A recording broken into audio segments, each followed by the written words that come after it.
The Terminator franchise is going to be back on the small screen. With a new Terminator film in the works, The Hollywood Reporter claims that a new TV series is also in development. It's being produced by the same team behind the new film and will tie in and cross over with the confusing, timeline-altering events that audiences will see in the movie.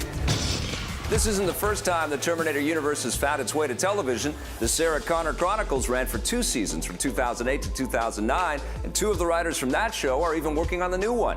Let's hope it doesn't get terminated as quickly. It'll hit the airwaves in 2015 to coincide with the release of the new movie. The new adventure game Broken Age is getting help from the most heroic hobbit who ever lived. No, not Bilbo. Lord of the Rings star Elijah Wood will lend his pipes to the new game from Double Fine Productions. He'll voice the male protagonist, Shay, a boy who lives aboard a spaceship run by an overbearing computer. There's also a female protagonist, and their 2 stories will unfold simultaneously.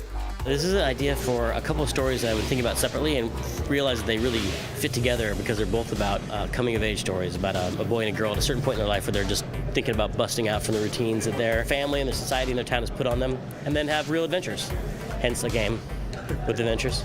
Other actors who will be heard in the game include Jack Black and Star Trek The Next Generation helmsman Will Wheaton. Broken Age will start the adventure in January.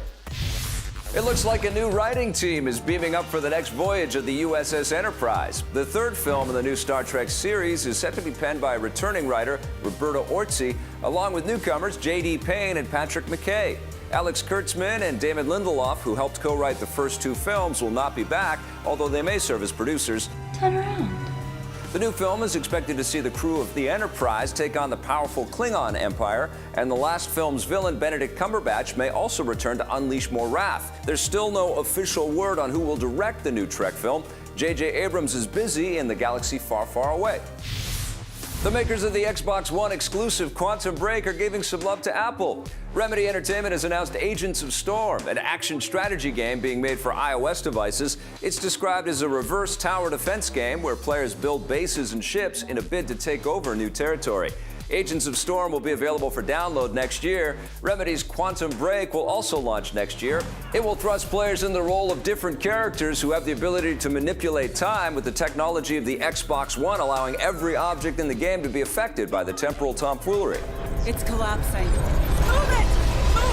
Move! Ah!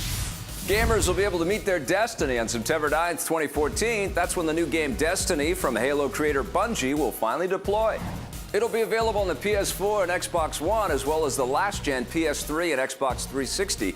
Destiny is a first-person sci-fi RPG that takes place in a persistent online world, but Bungie doesn't think of it as a traditional MMO.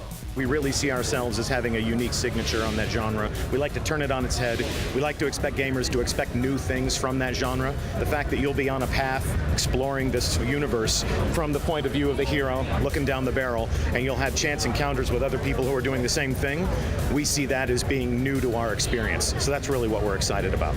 You don't have to wait until September to play Destiny. The game's beta test is expected to begin next summer. Keep your calendars out because another big 2014 game has also been given a release date. Konami's Metal Gear Solid 5 Ground Zeroes will sneak out on March 18th. It's a prologue to the much bigger game, Metal Gear Solid 5 The Phantom Pain, and offers a concentrated story that will introduce the plot and characters. It will also help players get familiar with all the new controls and gameplay features, including day and night cycles, dynamic weather, and the ability to call for reinforcements. The Phantom Pain will pick up where Ground Zeroes leaves off and feature bigger open-world environments, but there's no word yet on when it will deploy.